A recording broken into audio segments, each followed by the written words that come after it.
نحمدہ و نصلی علی رسولہ الکریم، اما بعد۔ بسم اللہ الرحمن الرحیم۔ السلام علیکم ورحمۃ اللہ وبرکاتہ۔ قرآن پاک مرنے کے بعد میت کے کس طرح کام آتا ہے؟ قرآن پاک کے فضائل و برکات۔ محترم ناظرین، یہ دنیا دارالعمل ہے۔ موت اور مرنے سے پہلے تک جو کچھ ہم کرتے ہیں، اچھا یا برا، اس کی جزا یا سزا ضرور ملے گی۔ ایک ریت کے ذرے کے برابر بھی اگر کسی نے کوئی نیک عمل کیا یا کسی کے ساتھ اچھائی کی، یا ریت کے ذرے کے برابر کوئی برائی یا کسی کے ساتھ زیادتی کی، تو سب کچھ اللہ کے پاس ہمارے کیے ہوئے کاموں کی جزا اور سزا موجود ہے۔ مرنے سے پہلے سب کچھ ہمارے نامہ اعمال میں درج ہو رہا ہے اور بروز قیامت ہمارے سامنے پیش کیا جائے گا۔ ہمیں دکھایا جائے گا اللہ کے پیارے لوگ، اللہ کے پسندیدہ لوگ، اٹھتے بیٹھتے سوتے جاگتے، جو اللہ کے ذکر اور قرآن کی تلاوت سے ہر وقت اپنی زبانوں کو تر و تازہ رکھتے ہیں۔ اللہ کے ہاں ان کے اعمال کا بڑا عظیم اجر ہے۔ دنیا کے پیچھے گھوم رہے ہو جہاں سے کچھ نہیں ملے گا، اپنی زندگی کو تباہ کر رہے ہو وہاں سے کچھ نہیں ملے گا، اگر ملنا ہے تو اللہ کے قرآن سے ملنا ہے۔ پورے یقین کے ساتھ کہہ سکتے ہیں کہ یہ قرآن رحمت کا سمندر ہے اور ہدایت کا راستہ ہے، اور اس کے اندر اتنے راز چھپے ہوئے ہیں۔ جو اس کے اوپر غور کرتا ہے اس کو معلوم ہوتا ہے کہ اس کی اہمیت کیا ہے۔ عام انسان کو اس کی اہمیت کا نہیں پتہ چل سکتا۔ محترم ناظرین، بحیثیت مسلمان جب ہم شریعت پر عمل کرتے ہیں، قرآن پاک پر عمل کرتے ہیں، اعمال صالحہ کرتے ہیں، برائی سے بچتے ہیں، تو پھر ایسے انسان پر اللہ رب العزت کے جمال کی تجلیات پڑتی ہیں تو اسے خوشیاں نصیب ہوتی ہیں، رزق کی فراوانی نصیب ہوتی ہے۔ اللہ ایسے معاملات فرماتا ہے، ایسے اسباب پیدا فرماتا ہے جس کا انسان کے وہم و گماں میں بھی نہیں ہوتا۔ ایسے میں اگر وہ مٹی کو بھی ہاتھ لگائے تو وہ بھی سونا بن جاتی ہے۔ الٹے کام بھی اللہ تعالیٰ سیدھا کر دیتا ہے، فیصلوں میں بھی برکت ڈال دیتے ہیں۔ دنیا میں ہر طرف سے ایسے انسان کے لیے واہ واہ کی صدائیں آتی ہیں۔ محترم ناظرین، جب کسی انسان کے مرنے کا وقت آتا ہے، ادھر موت کا جھٹکا لگتا ہے، ادھر غسل دیا جاتا ہے۔ یہ قرآن غسل کے دوران اس میت کے کفن میں چھپ جاتا ہے۔ جب قبرستان میں لے جایا جاتا ہے قرآن ساتھ ہوتا ہے، جنازہ پڑھاتے ہو قرآن ساتھ ہوتا ہے، جب قبر میں اتارتے ہیں تو قرآن ساتھ ہوتا ہے، جب اوپر تختے رکھ کر مٹی ڈالنے لگتے ہیں تو قرآن اس کے سینے میں سے نکل کے سراہنے کھڑا ہو جاتا ہے۔ منکر نکیر قبر کے اندر آتے ہیں تو قرآن کہتا ہے خبردار، حساب نہ لینا، اس کے ساتھ میں آیا ہوں۔ وہ فرشتے کہتے ہیں ہم بھی تو اللہ کے حکم سے آئے ہیں۔ قرآن کہتا ہے کہ 2 منٹ ٹھہرو، جب تک میں آ کر ہاں نہ کہوں اس کو ہاتھ نہ لگانا۔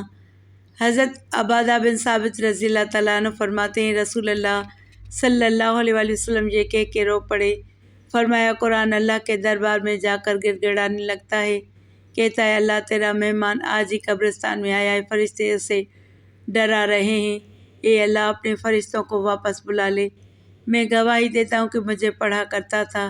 اللہ فرماتا ہے ٹھیک ہے۔ جب یہ قرآن قبر کے اندر واپس آ جاتا ہے، میت سکون سے لیٹی ہوتی ہے تو فرشتوں کو دیکھتا ہے کوئی نہیں۔ قرآن میت کو آواز دیتا ہے میں تیرے سے تھوڑی دیر کے لیے جدا ہوا، مجھے صحیح بتا تجھے کسی نے ستایا تو نہیں، کوئی کیڑا تو نہیں آیا، کوئی بچھو سانپ تو نہیں آیا، ستایا تو نہیں؟ کہتا ہے وعدہ کر کے آیا ہوں تو یاری میرے ساتھ لگا کے آیا، تجھے کوئی نہیں ستائے گا۔ قرآن میت کو کہتا ہے میں تیرے سے دور جا رہا ہوں، ملاقات کے لیے روزانہ آتا رہوں گا، جا رہا ہوں۔ میت کو کہتا ہے ذرا آنکھیں کھول کے ذرا آسمان کی طرف دیکھ۔ قبر کی چھت کی طرف میت دیکھتی ہے، 1000 فرشتہ 4 چیزیں اس کی قبر میں لے کے اترتے ہیں، جنت کی اوڑھنی، جنت کا بچھونا، نور قندیل لے کر اترتا ہے، یاسمین پھول لے کے اترتا ہے۔ فرشتے قبر کے اندر اس کے وجود کو اٹھاتے ہیں، جنت کا گدا بچھاتے ہیں، اور پھر دائیں بائیں سے اتنے سوراخوں سے جنت کی ہوا کیسے چلتی ہے، پھر اس کے پیروں کی طرف جنت کا کمبل رکھ دیا جاتا ہے، کہا جاتا ہے ہم تو تیرے سے جا رہے ہیں، اگر سردی لگے تو کمبل اوڑھ لینا۔ محترم ناظرین، اس کے سینے پر ایک پھول رکھ دیا جاتا ہے، کہا جاتا ہے اگر ماں باپ بہن بھائی یاد آئیں تو پھول کی خوشبو کو سونگھ لینا تو اس کی خوشبو میں مست ہو جائے گا۔ جب جانے لگیں گے کہا اندھیرے کا کیا بنے گا، فرشتے نور قندیل قبر میں جلاتے ہیں، کہا قیامت آ جائے گی، اس کی نہ گیس ختم ہوگی نہ تیل ختم ہوگا، قیامت تک یہ جلتا رہے گا۔ جب قرآن پاک اس کی قبر سے جاتا ہے کہتا ہے بے فکر ہو جا، اللہ سے وعدہ کر کے آیا ہوں قیامت کی صبح تک تجھے اٹھانے بھی کوئی نہیں آئے گا۔ حدیث پاک میں آیا پھر قرآن روزانہ میت کے گھر میں آتا ہے۔ اگر بیوی نے برقع اوڑھ لیا، بچے مدرسے میں داخل ہو گئے، بیٹے نے قرآن پاک پڑھنا شروع کر دیا تو یہ اللہ کا قرآن میت کو جا کر خوشخبری سناتا ہے اور کہتا ہے تیری اولاد سنبھل گئی، تجھے مبارک ہو، تو لیٹا رہے، کھاتا تیرا کھلا رہے گا۔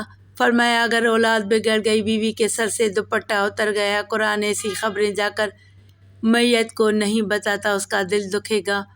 صحابہ کہنے لگے یا رسول اللہ صلی اللہ علیہ وآلہ وسلم پھر کیا ہوتا ہے؟ فرمایا گھر کی بے برکتی کو دیکھ کر قرآن گھر والوں کے لیے روزانہ دعا کرتا ہے، اولاد بے وفا، مال بے وفا، کاروبار بے وفا، خاندان بے وفا، اور لوگوں تمہیں کس نے کہہ دیا خدا کا قرآن بے وفا ہے؟ رسول اللہ صلی اللہ علیہ وآلہ وسلم معراج پہ تشریف لے گئے، جیسے زمین پہ بیت اللہ ہے، ساتھ میں آسمان پر بیت المعمور ہے، اس بیت اللہ کا فرشتے طواف کرتے ہیں۔ رسول اللہ صلی اللہ علیہ وآلہ وسلم فرمانے لگے جب جبرائیل علیہ السلام مجھے بیت المعمور کے پاس لے گئے تو وہاں میں نے ایک بزرگ کو بیٹھے دیکھا، گھنی اوڑھنی والے تھے اور وہ یوں جھوم رہے تھے جیسے چھوٹے بچے قرآن پڑھتے ہوئے دائیں بائیں جھومتے ہیں۔ میں نے جبرائیل علیہ السلام سے پوچھا یہ کون ہے؟ کہا آپ کے والد ابراہیم علیہ السلام ہیں۔ کہا قرآن تو میرے اوپر نازل ہوا، پڑھ ابراہیم علیہ السلام رہے ہیں۔ پوچھا یہ بچے کون ہیں جن کو یہ قرآن پڑھا رہے ہیں؟ فرمایا نبیوں کی اولادیں، یوسف علیہ السلام کی اولادیں، نوح علیہ السلام کی اولادیں۔ فرمایا بچہ قرآن پڑھنے گیا، 10 پارے ختم ہو گئے، پڑھتا پڑھتا فوت ہو گیا، اس کا باپ کہتا ہے کاش قرآن کا حافظ بن جاتا۔ اے محمد صلی اللہ علیہ وآلہ وسلم دنیا کے اندر جا کر اس کے باپ کو مبارکباد دینا جو بچہ قرآن ادھورا چھوڑ کے آیا۔ ساتویں آسمان پہ ابراہیم علیہ السلام انہیں قرآن کا حافظ بنا رہے ہیں۔ قیامت کے دن عرش عظیم کا مالک اعلان کرے گا کہاں ہیں لوگ قرآن والے؟ فرشتوں کو اعلان ہوگا او میرے فرشتوں جاؤ قرآن والوں کو تلاش کر کے لاؤ۔ پروردگار عالم کے حکم پر فرشتے قدم اٹھائیں گے، فرشتے مڑ مڑ کر دیکھیں گے کیا ہوا، یا اللہ قرآن والوں کو تلاش کر کے لائیں، ان کی نشانی کیا ہے، یا اللہ کون سے ٹائٹل، کون سی انہیں شیلڈ ملی، یا اللہ کون سا اس کا حصہ نور اس کا چمک رہا، یا اللہ ماتھا چمک رہا، ہاتھ پیر چمک رہے ہیں، یا اللہ جس سینے میں قرآن تھا وہ چمک رہا ہے۔ حضرت آدم علیہ السلام سے لے کر رسول اللہ صلی اللہ علیہ وآلہ وسلم کی ساری امتیں کھڑی ہیں، لائی تیرے قرآن والے کون ہیں؟ سنو اللہ فرماتے ہیں او فرشتوں میدان محشر میں جتنے مرد اور بوڑھے بچے کھڑے ہیں ہر ایک کے منہ کو سونگھتے رہو، جس کے منہ سے عنبر کی خوشبو آ رہی ہو وہی میرا قرآن والا ہے۔ حدیث شریف میں آیا فرمایا جب قیامت کے دن یہ امتی اللہ کا بندہ خدا کے دربار میں منہ لٹکا کے آئے گا، اس کے دونوں طرف بادل کے ٹکڑے چلتے آئیں گے، اللہ فرمائیں گے شرمندہ کیوں ہے؟ جب سر اٹھا کر دیکھے گا ان بادل کے ٹکڑوں میں سے نور برسنے لگ جائے گا، جب چھم چھم اس کے چہرے پہ گرے گا پریشانی ختم ہوگی، دل پہ گرے گا تو پریشانی ختم ہوگی۔ وہ پوچھے گا یا اللہ بھائی کی شکل نہیں، یار کی شکل نہیں، دوست کی شکل نہیں، یہ کون ہے؟ اللہ فرمائیں گے ایک طرف سورہ بقرہ ہے دوسری طرف سورہ آل عمران، یاد کر رمضان المبارک میں تو نے ختم کیا تھا، تو نے ایک مرتبہ تلاوت کی، انہوں نے بھی وعدہ کر لیا تھا قیامت کے دن جب کوئی سایہ نہ ہوگا ہم سایہ کر کے تیرے سر کے اوپر آ جائیں گے، بھلا جس کے سر پہ قرآن کا سایہ ہو خدا انہیں جہنم میں کیسے ڈال سکتا ہے؟ اللہ پاک عمل کی توفیق عطا فرمائے، آمین ثم آمین۔